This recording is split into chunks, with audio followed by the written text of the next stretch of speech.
Good evening, you're watching Just the News. I'm Amita Balachandra. We start off with our top story today. According to reports, Twitter has approached the Karnataka High Court questioning and seeking to overturn orders issued by the Government of India through the Ministry of Electronics and IT, directing the company to take down content on the social media platform. Now, according to Live Law, the notices and blocking orders under contention have been sent under Section 69A of the Information Technology Act. Now, the provision allows the government to block public access to content in the interest of national security.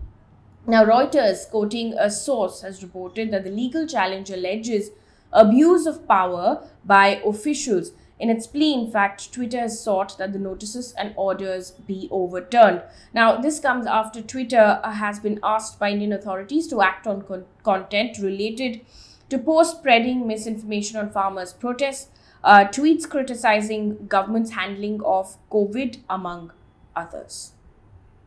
Moving on from the story now to talk about heavy rains in several parts of India, starting off with Mumbai. Heavy rains in Mumbai have led to waterlogging in parts of the city. The IMD has predicted moderate to heavy rainfall for Mumbai and its suburbs, and the possibility of very heavy to extremely heavy showers at isolated places for the next couple of days. The IMD has also issued an orange alert in Mumbai for the entire week, warning authorities to be prepared to tackle intense rainfall. Now, Maharashtra Chief Minister Eknath Shinde has asked the NDRF team to reallocate people along river banks and also to be alert in the next couple of days especially. The same story in Karnataka as well. Heavy rains lashed Karnataka with 4 districts, Dakshina Kannada, Udupi and Uttara Kannada, declaring a rain holiday today. An orange warning has been issued for these districts, including Chikmagaluru and Kodagu for July 5th and July 8th. Now, a yellow warning in the meantime has been issued for these places on the 6th of July and 7th of July. In the meantime, nearly all of India's west coast and parts of central and north India were experiencing widespread and heavy rainfall since yesterday. Meanwhile, in Manipur, the death toll because of landslides in Manipur has now gone up to 46. Now, the rescue operations are underway for the 5th consecutive day. A massive landslide had in fact hit the railway construction site a couple of days ago. Currently, work is underway. However, the work was hampered in the last couple of days because of bad weather. Also in the news, Indian High Commission in Canada urged the country's authorities to withdraw the disrespectful depiction of Hindu gods showcased at the Aga Khan Museum in Toronto. Now, they were referring to filmmaker Leena Manimekalai's Kaali poster, where the goddess is shown smoking a cigarette.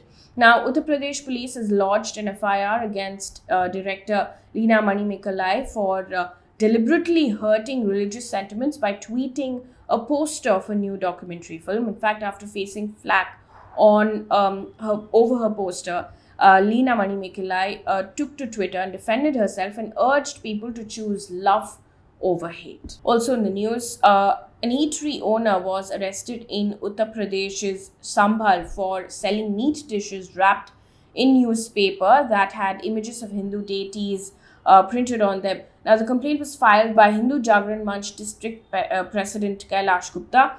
Now, this man has been booked under sections for promoting enmity between different groups on grounds of religion, race, place of birth, 295A as well, which is deliberate act intended to outrage religious feelings of any community, and 307, which is attempt to murder of the Indian Penal Code. Also in the news, the Uttar Pradesh police detained Zee Hindustan anchor Rohit Ranjan from his home in Ghaziabad after the news channel aired a doctored video of Congress leader Rahul Gandhi on the 1st of July. Now, in the doctored video, Rahul Gandhi was making a comment about the Students' Federation of India for attacking his Wayanad office on the 24th of June. Now, he described the attackers as children and said that he had no ill will against them. However, Congress General Secretary Jairam Ramesh has said that the clip had been doctored to make it appear as if it was a comment about the killers of a trailer in Udaipur. Now, Zee Hindustan subsequently withdrew the content and issued an apology as well. Meanwhile, in Punjab Chief Minister Bhagwant Mann expanded his cabinet and inducted 5 AAP MLAs into the government. Now, this was the first cabinet expansion of the Mann-led government.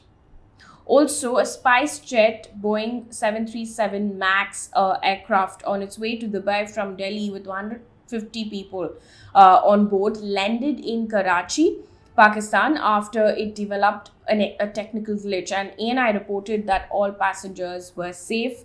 According to a report by Indian Express, which cited officials, pilots noticed unusual fuel reduction in one of the plane's fuel tanks, following which they decided to divert the plane to the closest airport. Now, the DGCA has ordered a probe. Moving on to COVID news in Chennai now. Wearing a face mask will now be compulsory in Chennai, and a fine of 500 rupees will be imposed on people violating that particular rule. Now, this comes amid rise in COVID cases in Chennai. Public places have also been asked to follow COVID protocols. Moving on to business news right now. Indian rupee has hit a record low of 79.37 rupees per dollar on the 29th of June. The rupee had declined under the 79 mark against the US dollar for the first time, in fact, when it had closed to 79.03 rupees per dollar. Now, the record low on Tuesday was on account of a stronger dollar and India's recent trade data that was below expectations.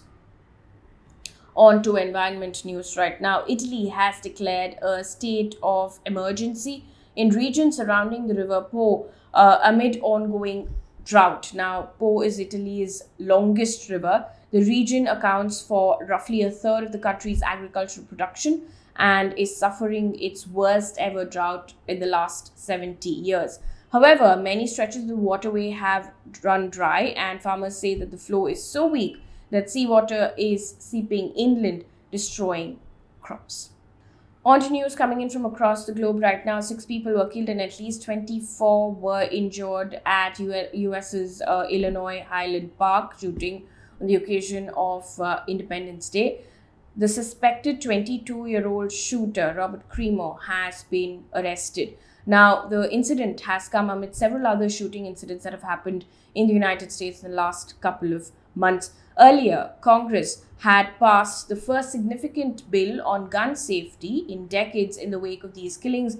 In fact, President Joe Biden has said that the bill falls short of what is really needed, which will, in fact, save lives. An update on what's going on in Sri Lanka right now. The situation is quite dire because it's facing its worst ever economic crisis since independence. Sri Lanka now plans to stop printing local currency as inflation nears 60%. Now, the nation had been printing currency in order to pay salaries. Prime Minister Ranil Wickremesinghe has informed Parliament that talks for a bailout from the IMF are complicated as the nation is bankrupt. Good news before we wrap things up here on this bulletin. This is also our sports news for the day. India's Sania Mirza and her Croatian partner and Tokyo Olympics gold medalist Mate Pavic reached their maiden mixed doubles semi-final at Wimbledon. Now, they beat their Canadian-Australian duo. In fact, Sania Mirza had earlier announced that the 2022 session would be her last on tour. That brings us to the end of this bulletin. Thank you so much for watching.